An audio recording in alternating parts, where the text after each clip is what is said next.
Hello there, dearest of all my viewers, which is obviously all of you. Today on the operating table we have my old friend Scotty. Scotty Sparky 40. And as you can see, Scotty here has a certain health problem. All the way back in 2015 I finally had an opportunity to build a bicycle I had an idea for quite some time then. The idea was to finally build a bicycle that would be suitable for riding on local roads after dark. In essence, I wanted to have a full suspension bicycle using 700C wheels and fairly narrow tires, 32 or 35 millimeters. Also, since I never had an opportunity to use drop bars, I also wanted to try a bicycle with drop bars. What you see here is the first incarnation of this bike, which is a Scott Spark 40, the frame, built to 700C wheels and 35mm tires, using fairly high gearing, 39 by 26 at the front and 1121 at the back, and drop bars because drop bars are cool. For all intents and purposes, this bicycle is a monstrosity that should not exist. And considering that, I was also considering more of a joke than something practical. In the end, however, the joke's on me because this bike turned out to be my favorite bicycle for over 3 years. Up until on one winter commute back from work, with a temperature below freezing, a cracked swingarm entered my ride and I had to return home defeated. So what you saw a few moments ago is simply corpse of my favorite bicycle. And here's the thing, I want to repair it. However, I don't just want to replace the swing arm, because even though I could, because parts are still available here and there, that wouldn't be really fun. So, what I want to do is to use the CNC machine I have at the back, which was idling for the last 2 months, and machine me myself a new swing arm.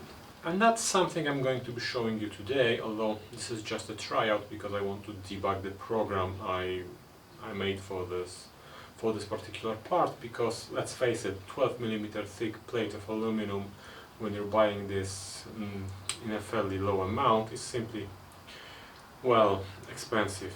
So that's that. So I'm going to be debugging the program today. However, this plan is fairly more complicated than that, because using the occasion that I have this entire bike stripped, I want to make something fabulous. And what I mean by fabulous? Well, I've been researching a few things which are going to crop out on the channel in a few days or weeks or months even, to make a bicycle that is colorful, that is playful, and especially that is, well, stunning when it comes to looks. The X-Cobra Pro 1 hubs I have reviewed a few days ago are a part of the project because they are precisely for this bicycle.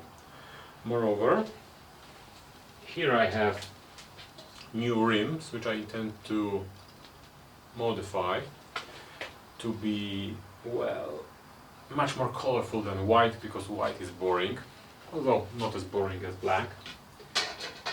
I intend to make an adapter for hydraulic Hope brakes, the downhill Mono 6 version, which is going to make them cooperate with road drifters. I made such adapter before, but I wasn't really happy with it, so I took it off, but I'm going to make a new attempt at it.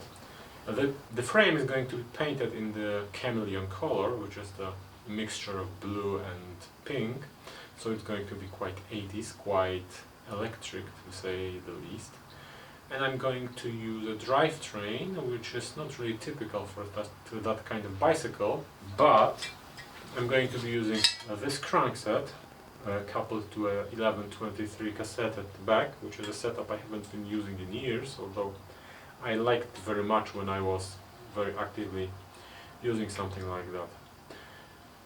And there are other plans which will make this bicycle really unique. So for today, let's start with the machining and stay tuned for the next, well, installment of this series, because obviously it's going to take some time and, well, winter is coming. So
Alright then, so after spending way too much time in my CNC mill, this is the mock-up of the product I'm going to be creating.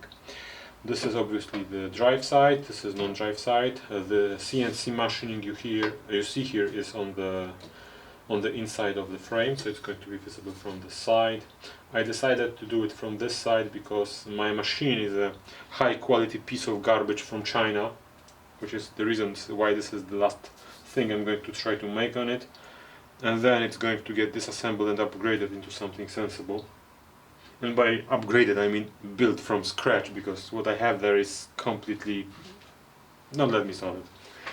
Anyway, I think this is a good opportunity to show you the features and the changes from the product which is going to replace here. First of all, you'll notice that I trust that I'm not going to break any derailleurs because the hanger is not replaceable.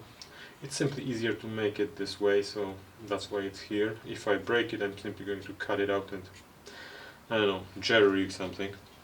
Obviously, this is the 135mm QR.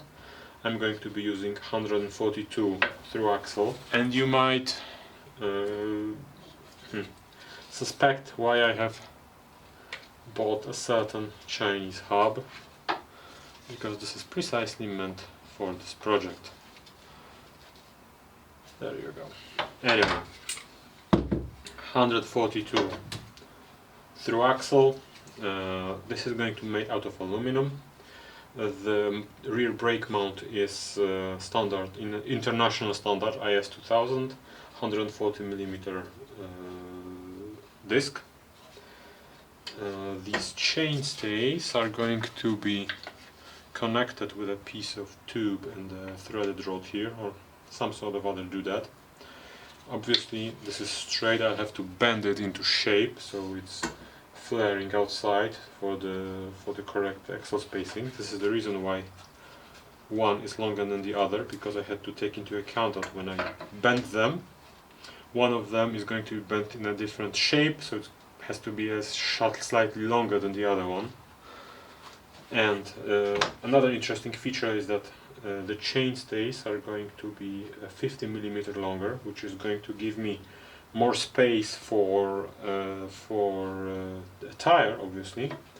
And as I bend the drive side, I have to make space for the cranks that I want to use, because I want to at least be able to use a road triple crankset, which has a fairly narrow chain line. So if I didn't make space for it by lengthening the chainstay, I wouldn't be able to fit it here. Moreover, because the chainstay is going to be bigger, the entire bike is going to be a bit more stable, which is something I precisely like because, well, I'm big. Anyway, if this doesn't work, because for example I won't be able to make it on my machine, because my machine is pure garbage, as I already noted, and I would like to repeat that my machine is pure garbage. Alright, I just noticed, after I originally intended to make this pinch bolt design to hold the axle. However, I see now that there's a very little space here to make the holes for the pinch bolt, so I will have to forgo that idea and use a through axle that's going to be just screwed from both sides and possibly flat for extra security.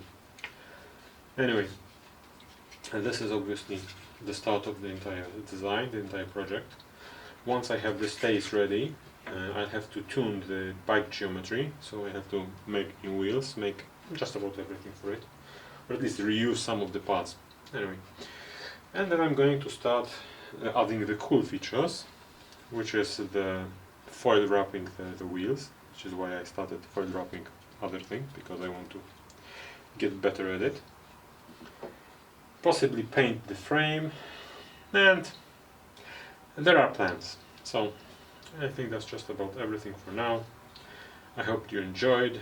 I certainly didn't enjoy waiting for 2 hours for this to be complete, because as I said before, my machine is pure garbage. So see you in the next video.